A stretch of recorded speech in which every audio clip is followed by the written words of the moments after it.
Hello दोस्तों, आप सभी लोग कैसे हैं। आज इसके पहले आपको अक्षांश और देशांतर भूमध्य रेखा क्या है उसके बारे में डिटेल्स बता दिया गया। ये उसी सीरीज में है, नेक्स्ट वीडियो दूसरा पार्ट है अक्षांश और देशांतर, और इसमें समय और अंतर्राष्ट्रीय तिथि रेखा के बारे में हम सभी लोग जानकारी प्राप्त करेंगे, कैसे समय का निर्धारण करते हैं। तो इसके बारे में चला जाए, स्टार्ट करते हैं। बात किया जाए, कल हम सभी लोग पढ़े थे देशांतर रेखा, अक्षांश और देशांतर रेखा हम लोग पढ़े थे। अक्षांश रेखा क्या होती है, देशांतर क्या होती है। बात किया जाए, ये जो ग्लोब को दो बराबर भागों में बांटती, इसको क्या कहते हैं हम, भूमध्य रेखा कहा जाता था। क्या कहते थे, भूमध्य रेखा कहते थे। क्या कहते थे, भूमध्य या विषुवत रेखा भी कहते थे, इसी को विषुवत रेखा भी कहा जाता था। और बात किया जाए, यदि यह जो यहाँ सेंटर में केंद्र है, यदि हम केंद्र से 15 डिग्री का कोण बनाते हुए एक रेखा खींचे, कितने डिग्री का, 15 डिग्री का। अक्षांश रेखा कैसे खींचते हैं, 15 डिग्री का यदि हम एक रेखा खींचे यहाँ से कोण बनाते हुए 15 डिग्री का, और इसी 15 डिग्री ये जो कोण वाली रेखा है इस परिधि पर जहाँ भी काट रही है, यदि हम फिट से स्केल से भूमध्य रेखा के समांतर सीधे अगर इसके समांतर एक रेखा खींचें, इसी प्रकार से 15, इसके बाद 15 दूनी 30, 30 अंश पे से मिलाएं, ये कितने डिग्री पे हो जाएगा, 30 अंश पे हो जाएगा। इसी प्रकार इसको ऐसे मिलाइए डॉटेड लाइन से 30 डिग्री, फिर ऐसे ही 45 डिग्री, 45 डिग्री हो गया। तो ऐसे ही इसको डॉटेड लाइन से मिलाएंगे, तो इस प्रकार से हम जो है अक्षांश रेखाओं को खींचते हैं। 15, 30, 45, उसके बाद 60, 75, 75, उसके बाद 90 डिग्री आ जाता है अक्षांश रेखा। तो सेम टू सेम जिस प्रकार से हमने ऊपर खींचा है उसी प्रकार से दक्षिणी गोलार्ध में भी खींचते हैं। और एक चीज जानिए कि हम सभी लोग कल जो देशांतर रेखाओं के बारे में भी डिटेल से हम सभी लोग पढ़े थे, और उत्तरी गोलार्ध में जो है आपको बताया गया था 23.5 डिग्री उत्तरी गोलार्ध में कर्क रेखा होती है, उसके ऊपर 66.5 डिग्री जो होता है वह आर्कटिक वृत्त या रेखा होती है। उसके बाद 90 डिग्री नॉर्थ पोल पे जो होता है वह कौन सा, उत्तरी ध्रुव होता है। इसी प्रकार दक्षिणी गोलार्ध में बताया गया था 23.5 डिग्री पर मकर रेखा होती थी। उसके बाद नीचे 66.5 अंश पे क्या होती थी, अंटार्कटिक वृत्त या रेखा होती थी। उसके बाद 90 डिग्री साउथ में जो होता था वो दक्षिणी ध्रुव होता था। उसके बाद आप चलते हैं, इसके बाद और आपको बताया गया था कि देशांतर रेखा, क्या बताए थे, देशांतर रेखा बताया गया था आपको। यह 0 डिग्री, यह जो 0 डिग्री देशांतर रेखा है, यह आपको बताया गया था, इसको क्या कहा जाता है, देशांतर रेखा। यह क्या, 0 डिग्री देशांतर रेखा। इसका नाम और क्या है, इसका नाम और है ग्रीनविच रेखा भी इसको कहते हैं, और इसको प्रधान देशांतर भी कहा जाता है। प्रधान देशांतर, जिसको प्रधान देशांतर ग्रीनविच क्यों कहते हैं, क्योंकि ये जो 0 डिग्री देशांतर आता है वह ब्रिटेन की राजधानी लंदन, लंदन किसकी राजधानी है, ब्रिटेन, लंदन जो है ब्रिटेन की राजधानी है। तो लंदन में स्थित एक स्थान है ग्रीनविच स्थान, वहां से यह जो है 0 डिग्री देशांतर रेखा हो करके वहां से गुजरती है। और बात किया जाए, सूरज का अस्त भी यही होता, सूर्यास्त भी यही होता है, इसलिए इसको लंदन या ब्रिटेन को सूर्यास्त का देश भी कहा जाता है एक प्रकार से, क्योंकि सूर्यास्त भी यही होता है। सूर्य डूबता है तो डूबता हुआ सूरज का देश किसको कहा जाता है, ब्रिटेन को। ब्रिटेन को क्या कहते हैं, डूबता हुआ सूरज का देश, क्योंकि सूरज यही डूबता है, अस्त होता है 0 डिग्री देशांतर पर, इसलिए इसको ब्रिटेन को, जो लंदन की राजधानी है, लंदन की राजधानी जो लंदन जिसकी राजधानी है, किसकी राजधानी लंदन है, ब्रिटेन देश की, ब्रिटेन देश की जो राजधानी लंदन है, इसी ब्रिटेन को ही हम क्या नाम है, डूबता हुआ सूरज का देश भी कहते हैं, क्योंकि सूरज यहीं पर आकर डूबता है। और बात किया जाए भूमध्य रेखा जो 0 डिग्री अक्षांश रेखा पर स्थित है और यहाँ पर जापान स्थित है। इसी भूमध्य रेखा पर स्थित सबसे आखिरी छोर पर स्थित है और सूरज जब उगता है तो सबसे पहली रोशनी यही जापान पड़ती, इसलिए सूरज को हम उगता हुआ सूरज का देश भी कहते हैं जापान को। तो इस प्रकार से देशांतर है। और एक चीज और याद रहे कि देशांतर जो है, यदि पृथ्वी पश्चिम से पूरब घूम रही, पृथ्वी जो पश्चिम से पूरब घूमती है, पृथ्वी जो पश्चिम से पूरब दिशा में घूमती है, तो एक चक्कर जब पूरा करती है, कोई भी वृत्त होता है जब एक चक्कर पूरा करता गोला में, वो 360 अंश का होता है। कितने अंश का होता है? 360 अंश का होता है। तो वृत्त एक चक्कर जब पूरा करती है तो 360 अंश का कोण बनाती है। अर्थात पृथ्वी 24 घंटे में अपनी अक्ष पर एक फेरा घूम जाती है। इसका मतलब यह हो गया 360 माने देशांतर, ये जो देशांतर रेखाएं हैं यह 360 होती। कितनी होती हैं? 360 देशांतर रेखाएं होती हैं। अब इसमें हम आपको और कुछ पॉइंट्स बता देते हैं। यदि हम 0 डिग्री देशांतर के इधर आए, अर्थात इधर कौन सी दिशा आपको पता है कि पश्चिम, कौन सी दिशा इधर है? पश्चिम है। और इधर कौन सी दिशा है? आपको पता है कि इधर पूरब दिशा है। ऊपर कौन सी दिशा? नॉर्थ। नीचे कौन सा है? साउथ, अर्थात दक्षिणी ध्रुव है। अब आती है बात कि अगर हम 0 से पश्चिम की ओर आएंगे तो 180 देशांतर इधर है। 180 देशांतर माने 0 से जब पश्चिम की ओर आएंगे तो 180 देशांतर इधर। 180 देशांतर इधर। कितने देशांतर इधर? 180 देशांतर है। 180 देशांतर। और बात किया जाए, जब हम 0 से पूरब दिशा में जाएंगे, 0 से पूरब दिशा में जाएंगे इधर, तो 180 देशांतर इधर पड़ते हैं। अर्थात 180 0 से पूरब दिशा में जाने पर और 0 से पश्चिम दिशा में जाने पर 180 देशांतर इधर। तो 180 और 180 मिलाकर टोटल कितना हो जाता है? 360। अब पृथ्वी जो होती है, बात की जब पृथ्वी जो हमारी है वह जो है 360 अंश देशांतर जो है, माने 360 अंश का कोण जो बनाती है वो कितने? 24 घंटा में। कितने घंटे में? 24 घंटे में एक फेरा जब घूम जाती तो 360 का कोण बना देती है। अर्थात ये 360 देशांतर पूरा घूम जाते हैं। तो इसका मतलब हो गया 1 डिग्री देशांतर घूमने में कितना समय लगाएगी? तो 24/360 से क्या कर देंगे हम? भाग कर देंगे। यह 24 क्या घंटा है, तो घंटे को हम मिनट बदलेंगे तो क्या करेंगे? 60 से गुणा कर देंगे। 24 क्या हो गया? मिनट। घंटा रहा, अब क्या हो गया? मिनट हो जाता है। और बटे क्या है? 360 है। तो 0 0 काट देंगे। 6 का नम 6, 6 6 के 36 और 6 से काट देंगे। 6 चौक के 24, 4 और 1 बचा। 4 और 1 का गुणा कर देंगे तो बराबर हो जाएगा 4 मिनट में आया, क्योंकि बदला गया था मिनट में। तो यह हो गया 1 डिग्री देशांतर। इसका मतलब हो गया कि पृथ्वी को 1 डिग्री देशांतर घूमने में, पृथ्वी को 1 अंश देशांतर घूमने में 4 मिनट समय लगाती है पृथ्वी। अर्थात 1 डिग्री जब देशांतर घूमने में पृथ्वी को कितना समय लगता है? 4 मिनट का समय लगता है। तो 1 डिग्री देशांतर, 1 अंश देशांतर घूमने में पृथ्वी को कितना समय लगती है? 4 मिनट का समय लेती है। यदि 15 डिग्री देशांतर घूमे तब 15 से दोनों तरफ गुणा कर दीजिए। तो 15 से 1 अंश में गुणा करेंगे, कितना हो जाएगा? 15 अंश देशांतर। 15 अंश देशांतर बराबर 15 से 4 गुणा करें, 15 चौक के 60 मिनट।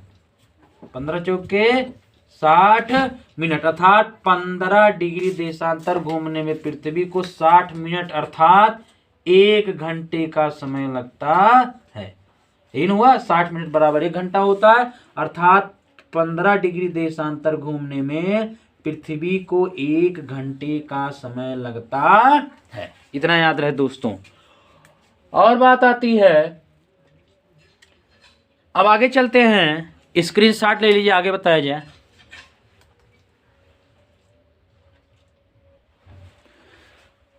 फिर दोस्तों आगे चलते हैं। अब इसके पहले हमने आपको बता दिया था पृथ्वी जो है 15 डिग्री देशांतर को घूमने में 15 डिग्री देशांतर घूमने में कितना समय लगाती है, जो है 1 घंटा का समय लगाती है, और 1 डिग्री 4 मिनट में। और बात किया जाए जो देशांतर रेखाएं हैं, ये जो देशांतर रेखाएं हैं ये 0 डिग्री है। तो जो देशांतर रेखाएं हैं, एक चीज याद रहे आपको कि 0 डिग्री जो देशांतर रेखा है, 0 डिग्री देशांतर रेखा के यदि हम पूरब जाते हैं तो समय बढ़ता है। क्या बढ़ता है? समय बढ़ता है। समय बढ़ता माने समय की वृद्धि होती है। यदि हम 0 डिग्री देशांतर के आगे जाएंगे तो समय की वृद्धि होती है। यदि हम 0 डिग्री देशांतर के पश्चिम आते, इधर पश्चिम दिशा है, पश्चिम, और इधर कौन सी दिशा है? पूरब है। ये 0 डिग्री भूमध्य रेखा। अगर हम 0 डिग्री देशांतर के पश्चिम साइड आते, पश्चिम, इधर पश्चिम और आते हैं तो समय क्या होता? घटता है। समय में कमी आती। क्या आती? कमी। 0 डिग्री के पूरब जाएंगे समय में वृद्धि होती है, और 0 डिग्री के पश्चिम आएंगे 0 डिग्री देशांतर के तो समय में क्या होता है? कमी आती है। और बात किया जाए, एक चीज और याद रहे कि 0 डिग्री देशांतर के आगे जाएंगे तो 12 घंटे का जो समय होता है, 12 घंटे का जो समय होता है वह आगे होता है। 12 घंटे जो समय है वह आगे है। क्या है? 12 घंटे समय क्या है? आगे है। 0 डिग्री देशांतर के पूरब जाएंगे तो यह इधर वाला जो क्षेत्र है 12 घंटे समय क्या है? आगे है। और 0 डिग्री देशांतर के पूर्व पश्चिम आएंगे तो 12 घंटे समय पीछे, 12 घंटे समय पीछे चलता है। तो 0 डिग्री देशांतर के आगे जाएंगे तो 12 घंटे के समय में वृद्धि होती, 12 घंटे समय बढ़ता है। और जबकि 0 डिग्री देशांतर के पहले आते हैं, पश्चिम ओर आते हैं तो 12 घंटे समय में क्या होता? पीछे होता, 12 घंटा। और समय की वृद्धि होती, बता ही दिया, समय में कमी होती। इधर आएंगे तो आगे चला जाए, आगे चलते हैं कि बात की जो 0 डिग्री देशांतर है, 0 डिग्री देशांतर, 0 डिग्री जो देशांतर रेखा, देशांतर 0 डिग्री दो देशांतर रेखा है, और यह 180 डिग्री पूर्वी व पश्चिमी जो अंतरराष्ट्रीय जो है समय रेखा है, जो अंतरराष्ट्रीय क्या है? समय रेखा, तिथि रेखा है। यह क्या है? अंतरराष्ट्रीय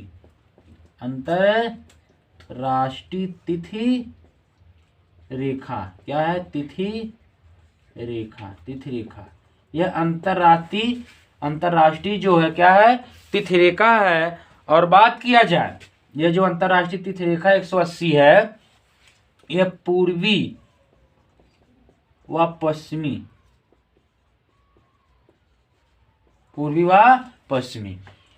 अब बात किया जाए, यदि हम इसके इधर जाएंगे, 180 अंतरराष्ट्रीय तिथि रेखा के अगर इधर जाएंगे, मान लीजिए इधर सोमवार है, 1 दिन का अंतर होता है। कितने दिन का होता है? सिर्फ 1 दिन का अंतर होता है। इधर जाएंगे यदि सोमवार है, इधर जाएंगे यदि सोमवार है, अगर इधर सोमवार है तो इसके पूरा इधर पश्चिम में कौन सा दिन तब रहेगा? मंगलवार रहेगा। कौन रहेगा? मंगलवार। सिर्फ 1 दिन का अंतर होता है, 1 दिन का अंतर होता है। इधर जाएंगे तो पूरब की दिशा में जाएंगे सोमवार, और अंतरराष्ट्रीय तिथि रेखा के पश्चिम में आएंगे तो मंगलवार। सिर्फ 1 दिन का डिफरेंस पाया जाता है।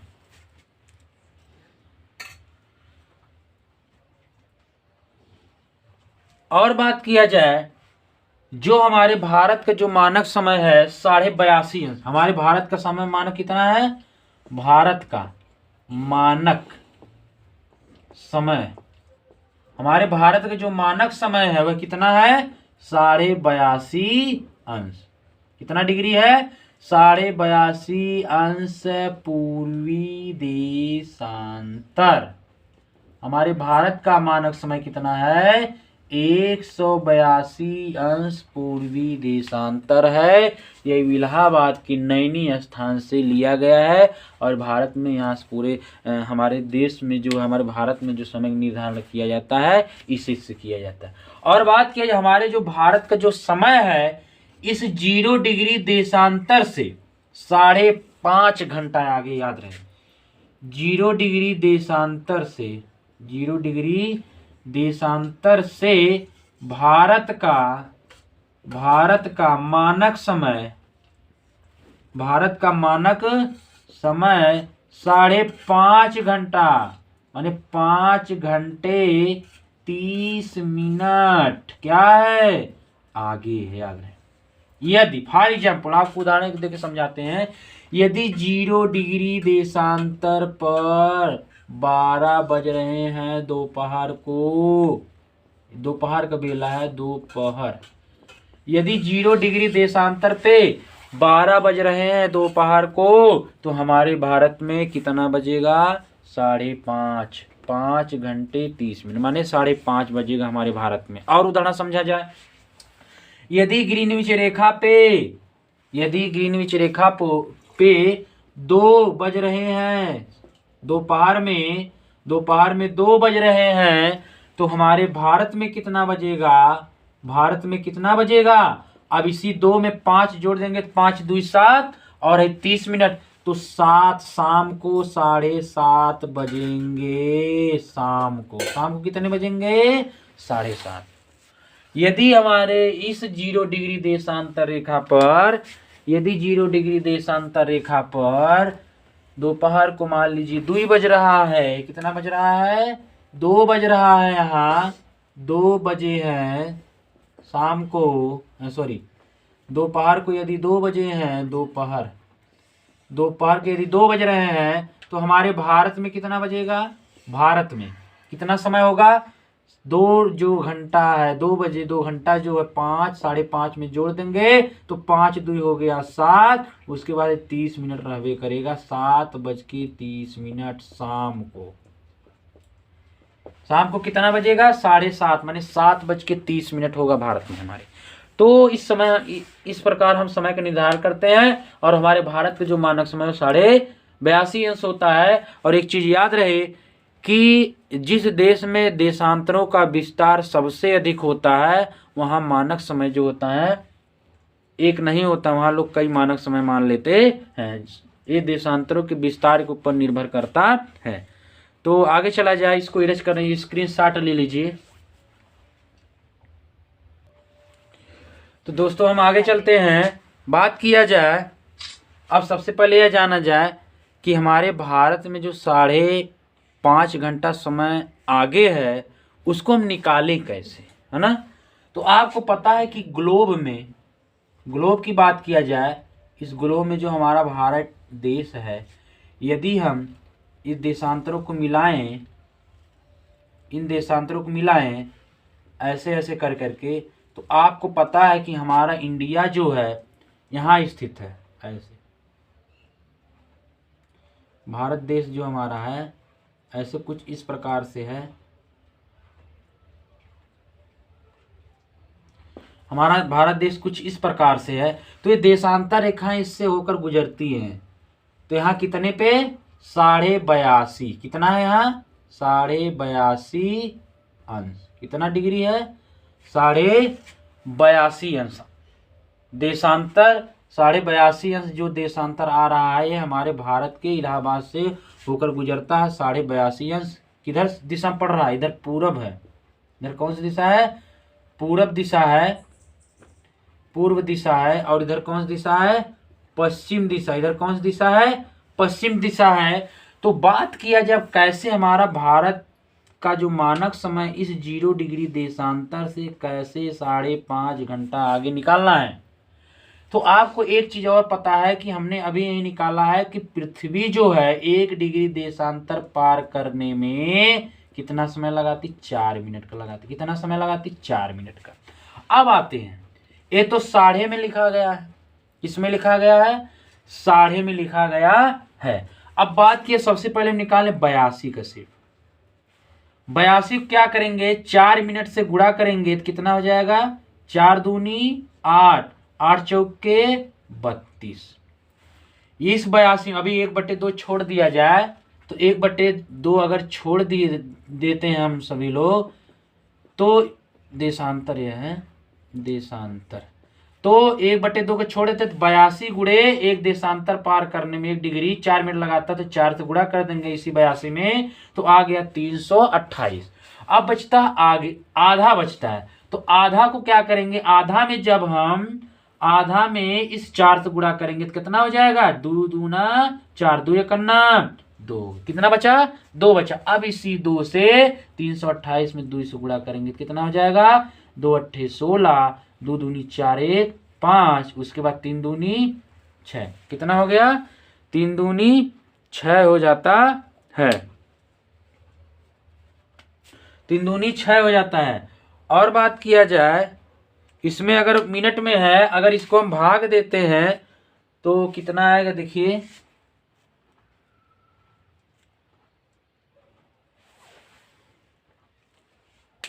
इसको भाग दिया जाए यदि हम देते हैं भाग, सॉरी तो यह देखिए गुणा नहीं है तो गुणा हो गया ना, इसमें अब ऐड किया जाएगा। यह तो गुणा 4 से गुणा कर लिए है ना, जैसे गुणा करना था, जैसे 4 से हमने 82 में गुणा किया तो 300 कितना आया 28 आया, 300 कितना आया 28 आया। तो 1/2 में भी तो 4 से गुणा होगा, तो 1/2 में हमने 4 से गुणा कर लिया पहले ही, तो कितना आ गया 2, तो अब 2 से गुणा नहीं इसमें होगा, यह 2 जोड़ा जाएगा तो इसमें 2 ऐड करें कितना हो जाएगा 8 2 10 हो जाएगा, एक हाथ से जोड़ देंगे 2 में तो हो जाएगा 3, उसके बाद यह किस में आया हमारे मिनट में आया, क्योंकि हमने मिनट वाले से गुणा किया है तो मिनट कितना आ गया 330 मिनट। अब इस मिनट को क्या करेंगे हम सभी लोग, मिनट को आपको पता है कि मिनट को घंटा में बदलने के लिए भाग करेंगे 60 से, तो 330 में इस 330 मिनट में यहां दे रहे हैं, इस 330 में हम 330 मिनट में हम क्या करेंगे भाग दे देंगे किससे 60 से, 330 में क्या कर देंगे इसमें 330 में भाग दे देंगे तो हो जाएगा 330/60। अब एक चीज याद, अब ये घंटे में हो गया, किस में हो गया घंटे में हो गया। अब यहां भाग देना है, क्या देना है भाग देना है, तो भाग देने की बात किया जाए यदि 0 0 काट देते हैं हम सभी लोग और 3 से काट देते 3 दूनी 6, 3 एकन्नम 3, 3 एकन्नम 3 हो गया 11, नीचे बच गया 2। अब 2 से भाग देंगे 11 में तो 2 पच्चे 10, बचा कितना शेष 1 बचा, कितना शेष बचा 1 बचा है, तो एक जो शेष बचा है यह घंटे में आया है याद रहे, और जो एक शेष बचा है, एक जो शेष बचा 1 घंटे में है, तो 2 से 1 में भाग नहीं जाएगी तो क्या करेंगे हम इस 1 घंटे को 60 में बदल देंगे, किस में बदल देंगे, अर्थात यह हो जाएगा 2 से भाग देंगे तो 5 घंटे हो गया और यहाँ 1 शेष बचा, और बस 1 शेष जो बचा है वह घंटे में बदलेगा, अर्थात अगर इसको इस प्रकार देखा जाए 1/2 घंटे यही हुआ, भाग देंगे तो कितना हो जाएगा, इसको 2 से 11 भाग देंगे 2 पच्चे 10, 1 बचा 5 से 1/2, यह जो 5 है यह घंटे है, और यह जो 1/2 लिखा गया 1/2 जो लिखा गया ये भी क्या है घंटे में, एक भी क्या है घंटे में है। तो अब बात करते हैं ये 5 घंटे 5 घंटे और 1/2 को घंटे को मिनट में बदलेंगे तो क्या हो जाएगा 60/2, अब ये मिनट हो गया, माने इस 1/2 घंटा के 60 घंटा में बदलेंगे तो क्या हो जाएगा 60 से गुणा हो जाएगा, नीचे 2 रहेगा 2 से काट देंगे इसको 2 3 6 30 हो गया, तो 5 घंटे 30 मिनट। तो इस प्रकार से निकल के आ गया यह 0 डिग्री देशांतर से हमारे भारत का मानक समय कितना आगे है, तो 5 घंटे 30 मिनट आगे है। तो इस प्रकार से यह निकल के आ जाता, कैसे निकला फिर से देखिए, यह जो 82.5 है पूर्वी देशांतर हमारे भारत का मानक समय माना गया, जो इलाहाबाद के नैनी से होकर आता है, यूपी और मध्य प्रदेश, छत्तीसगढ़, उड़ीसा और जो है छत्तीसगढ़ हो गया, उड़ीसा हो गया, इन सब से होकर के यह आता है। और बात किया जाए जो आंध्र प्रदेश से भी होकर आता है। भारत की बात किया जाए, भारत में जो ऐसे बनाया, भारत का मैप होता है इस प्रकार से, कुछ जो भी यहाँ से खींचा गया है, तो हाँ उसके बाद होता है यूपी। सबसे पहले यूपी आता है, उसके बाद यूपी के बाद जो है यूपी हो गया, फिर यहाँ आएंगे तो छत्तीसगढ़ हो जाएगा, छत्तीसगढ़, यहाँ आएंगे तो उड़ीसा हो जाएगा। तो इस प्रकार से, और इसमें इस प्रकार से कुछ राज्यों से होकर के यह आता है। बात किया जाए ये यूपी हो गया, यूपी, एमपी, और जो छत्तीसगढ़, और बात किया जाए आंध्र प्रदेश, क्या क्या हो गया, यूपी, मध्य प्रदेश, छत्तीसगढ़, आंध्र प्रदेश, और जो उड़ीसा,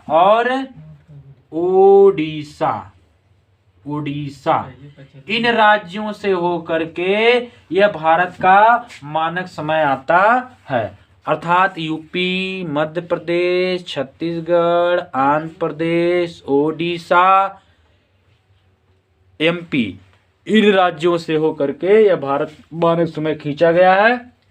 तो निकाला कैसे गया है, 82.5 अंश पूर्वी देशांतर को निकालना है। तो आपको एक पता है कि 1 डिग्री देशांतर पृथ्वी को घूमने में 4 मिनट का समय लगाते, एक देशांतर 4 मिनट का। अब इसी 4 मिनट से इस 82 में हम जब गुणा करेंगे तो 4 दूनी 8, 8 चौके 32, 328 हो जाता है। 328 हो गया, और जो इसमें का 1/2 बचा, इसी 1/2 में भी हम 4 से गुणा करेंगे, तो यहाँ 1/2 में हम 4 से गुणा करेंगे, कितना आ गया, 2। अब यह 2 क्या करेंगे, इसी 328 में क्या करेंगे, जोड़ देंगे, कितना हो जाएगा, 330 मिनट। अब ये मिनट आ गए, इस मिनट को घंटा में बदलने के लिए क्या करेंगे, 60 से भाग दे देंगे। 330 में 60 से भाग दे दिए तो मिनट अब किस में हो गया, घंटे में हो गया। तो हमने 60 से काटेंगे, इसको सरल करेंगे, 0 0 कट गया, 3 से काट दिया, 3 दूनी 6, 3 एकम 3, 3 एकम 3, तो 11/2 घंटे आ गया। क्या आ गया, 11/2 घंटे आ जाता है। अब जब 2 से 11 भाग देंगे तो कितना हो जाएगा, 2 25 10, एक शेष भला बचेगा, एक ऊपर होगा, 2 हो गया, तो 5 से 1/2 घंटे आ गया। तो इसको अगर अलग करेंगे 5 घंटे और 1/2 घंटे, तो 5 घंटे हो गया, तो 1/2 को क्या करेंगे हम, मिनट में बदल लेंगे। तो घंटा को मिनट में बदलने के लिए आपको पता है कि 60 से गुणा कर देंगे। 1 घंटा में 60 मिनट होता है, तो 1/60 से जब गुणा करेंगे, अब 1 घंटा नहीं हुआ, अब किस में रहेगा, मिनट में हो गया। तो 1/2 रहबे करेगा, 2 से भाग देंगे 60 में, तो 2 3 6 या 0 रहेगा, 30 आ गया, मिनट आ गया। तो 5 घंटे और 30 मिनट, 5 घंटे 30 मिनट हमारे भारत का जो मानक समय है 0 डिग्री देशांतर से 5.5 घंटा आगे है। कैसे निकालना था, कैसे आएगा, ये आपको डिटेल से बता दिया गया है। अब उसके बाद जो है, अब आगे चलते हैं हम सभी लोग। यह जो 180 डिग्री अंतरराष्ट्रीय तिथि रेखा यह है, पूर्वी और जो पश्चिमी देशांतर जो लिया गया है, यह जो अगर बात किया जाए, अगर इधर जाएंगे पूरब की ओर जाएंगे सोमवार, अगर पश्चिम ओर आएंगे तो मंगलवार, सिर्फ 1 दिन का अंतर पाया जाता है।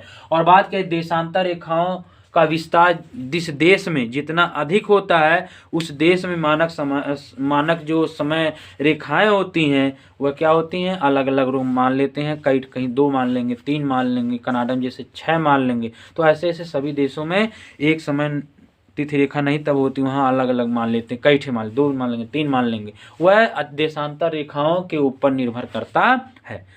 तो अब इसके बाद नेक्स्ट वीडियो में चला जाएगा। हाँ दोस्तों, इसमें एक चीज़ भूल गए हैं तो उसको हम बता दे रहे हैं। तो यह सभी डिटेल से आपको बता दिया गया कि अंतर्राष्ट्रीय तिथि रेखा 180 जो है, यह 180 डिग्री जो है अंतर्राष्ट्रीय तिथि रेखा है।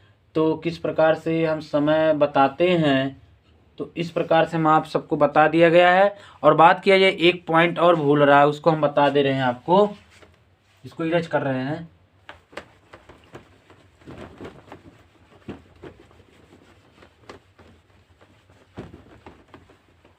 एक इसमें शब्द आता है ग्रिड या रेखा जाल। क्या आता है? रेखा जाल या ग्रिड इसको कहा जाता है। अब आते हैं ग्लोब। आप सभी लोग जान रहे हैं ग्लोब। ग्लोब पर भूमध्य रेखा, ये जितनी भी अक्षांश रेखाएं और देशांतर रेखाएं खींची जाती हैं, 0 डिग्री देशांतर है। यह जो देशांतर और भूमध्य रेखा है, भूमध्य रेखा बात किया जाए, यह 90 डिग्री नॉर्थ और ये 90 डिग्री तो यह जितने भी अक्षांश और देशांतर रेखाएं खींची गई हैं इस ग्लोब पर, याद रहे, इन्हीं को ग्रिड कहा जाता है। ग्रिड क्या है? एक शब्द है ग्रिड। ग्रिड या इसको रेखा जाल भी कहा जाता है, रेखा जाल भी कहते हैं, रेखा जाल। ग्रिड या रेखा जाल क्या होता है? ग्लोब पर खींची गई अक्षांश तथा देशांतर रेखाओं के जाल को क्या कहते हैं? हम लोग ग्रिड कहते हैं। ग्लोब पर खींची जाने वाली या खींची गई काल्पनिक रेखाएं, जो देशांतर अक्षांश रेखाएं होती हैं, उन्हें क्या ग्रिड कहते हैं। या ऐसे भी बता सकते हैं कि ग्लोब पर खींची गई देशांतर और अक्षांश रेखाओं के जाल को ही ग्रिड या रेखा जाल कहते हैं। यह एक पॉइंट छोटा है और इसके बाद नेक्स्ट वीडियो में आपको आगे चला जाएगा, बताया जाएगा। और यदि वीडियो आपको अच्छा लगे तो लाइक, सब्सक्राइब और शेयर अपने दोस्तों को जरूर करिएगा। Thank you.